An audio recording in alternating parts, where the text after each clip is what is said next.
Trade rumors are escalating league-wide. As we know, Kyle Dubas continues to work the phones for 3 Pittsburgh Penguins in particular. A new trade target has emerged, and this could make a lot of sense for the Pittsburgh Penguins as we head into next season and the team continues to retool and try to get younger. We're going to break down exactly what this is and why it makes some sense for the Pittsburgh Penguins in this episode of Penguins Digest. But before we do that, a quick reminder to hit that subscribe button. About 68% of you who watch these videos are not subscribed to the channel. So if you want to stay up to date with everything that's happening with the Pittsburgh Penguins, go down below, hit that free subscribe button, because this is the place to be for all your daily Pittsburgh Penguins content. But Nick, we know there's been a lot of chatter league-wide about Erik Karlsson. We're going to focus in on Erik Karlsson again. Of course, we know the 2 guys in the top 6. There's been a lot of chatter about them as well in Brian Rust and Rickard Rakell. But Erik Karlsson seems like he could be on the way out. Seems like the Penguins are actively trying to move his contract. And there is one player that could make sense in a swap. And not only that, you could get some prospects out of there. And it's a team that Kyle Dubas knows very, very well. So I wanted to dive into it. Nick, what do you think? Because, when you look at this lineup, they can move out Erik Karlsson and they might be in some trouble. You probably need a defenseman back that could play some NHL minutes again, or else you're probably in big trouble heading into next season. And I don't expect this roster to make the playoffs, but it could be a lot worse. Now, Erik Karlsson, as we know, his total cap hit is 11.5. He only makes 10 against the cap because the Penguins obviously got retained salary from the San Jose Sharks. So he only makes 10. If you retain some more salary, I wonder if a trade for Morgan Rielly from the Toronto Maple Leafs could work. Obviously, Rielly would have to waive his no movement clause. A couple intangibles there. But what do you think of that, first of all? Because I feel like you could get some prospects out of the Toronto Maple Leaf system that Kyle Dubas is actually familiar with. No, I don't mind this move, Darius, honestly, for both sides. I think the Toronto Maple Leafs have been missing that, defenseman right shot D who can put up an insane amount of points and really be that power play guy. Yep. Because from what we know about the Leafs, Morgan Rielly was taken off the first power play unit, and he did kind of lose that spot. And now Mitch Marner is gone, and he was like their power play quarterback. So they need someone else, and maybe that someone else is Erik Karlsson, because if he does stay on the Penguins, that's what he's going to be for them, in my opinion. And I think the Dubas connection to Morgan Rielly does make a lot of sense. I think you might have a tough time convincing him to, waive his no move clause, but we've seen crazier things happen in the NHL in terms of waiving no move clauses. I know notably the New York Rangers are very pro.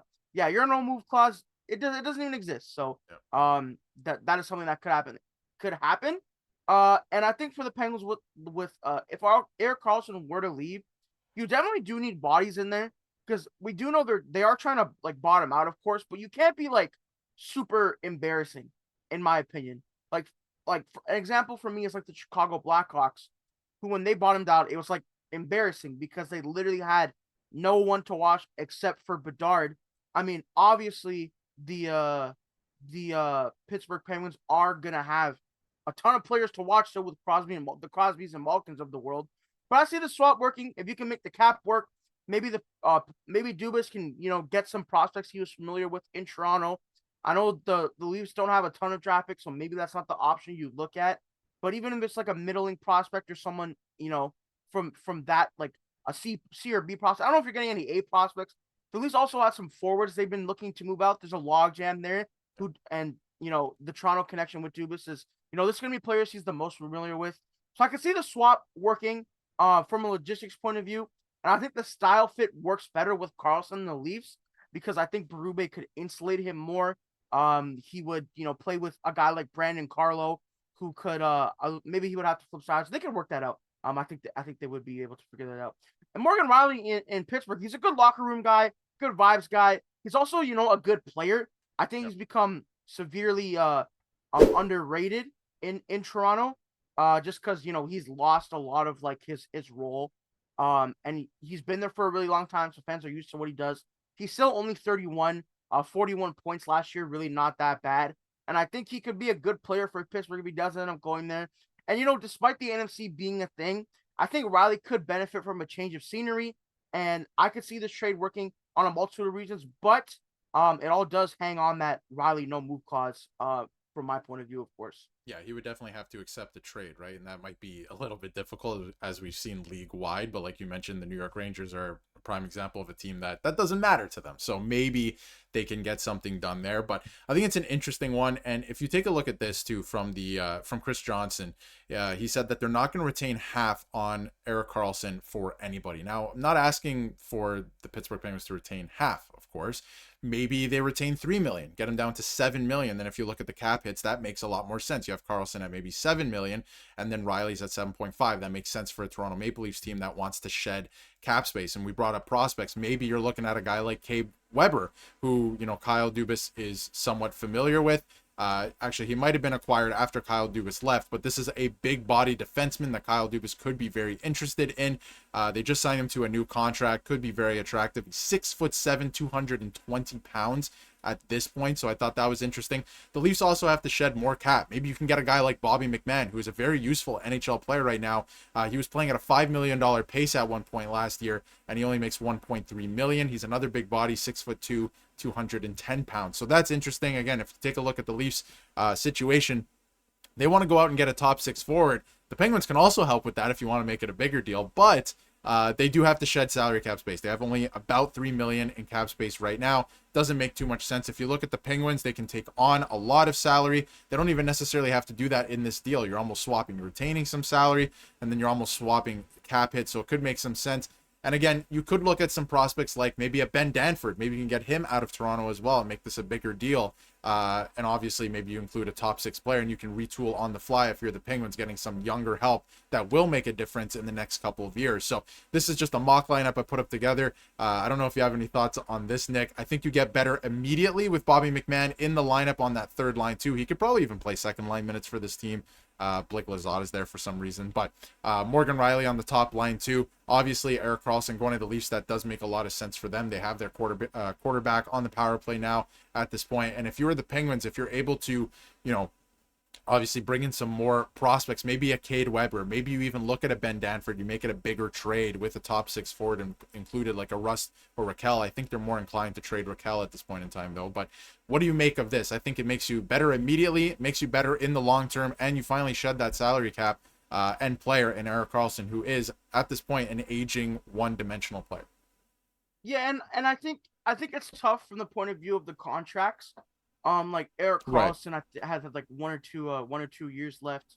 Yeah. Meanwhile, Morgan Rielly has 4 years left, and I'm unsure what the Penguins' timeline is really going to be at this point, especially if they're looking at making more massive moves. We talk about in every video. I know the comments don't love it, but Sidney Crosby is still a name to be talked about in trade talks. I don't know if it's ever going to happen, but it's certainly something to be brought up.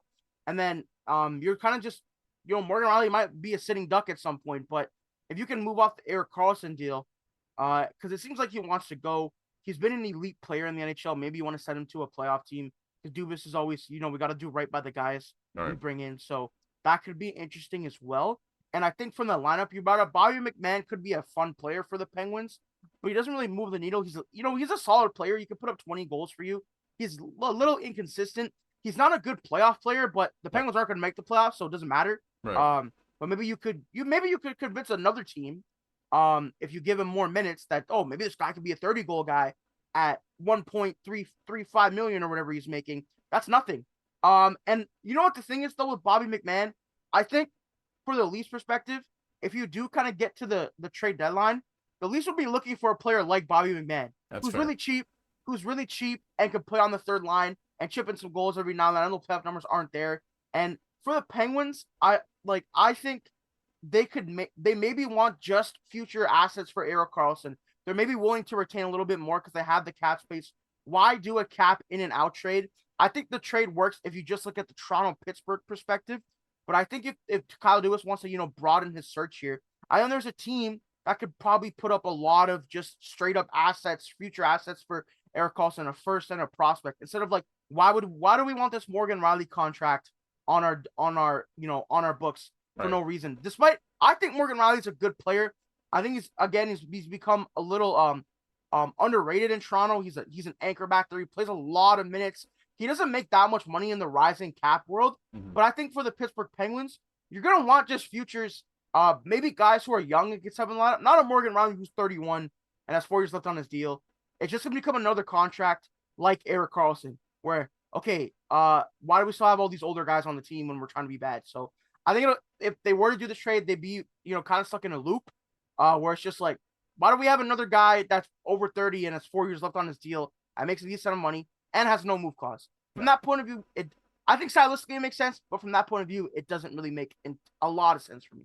Yeah, absolutely. And I mean, that's a good point. Like, you don't want to take on more players that you're trying to get rid of off the roster, right? But I do think if you look at the landscape of the league right now, there's so many teams that are close to the cap that I think you're going to have to take some salary back. You're probably going to have to retain salary and take some salary back. Now, it doesn't have to be the 7.5 Morgan Rielly.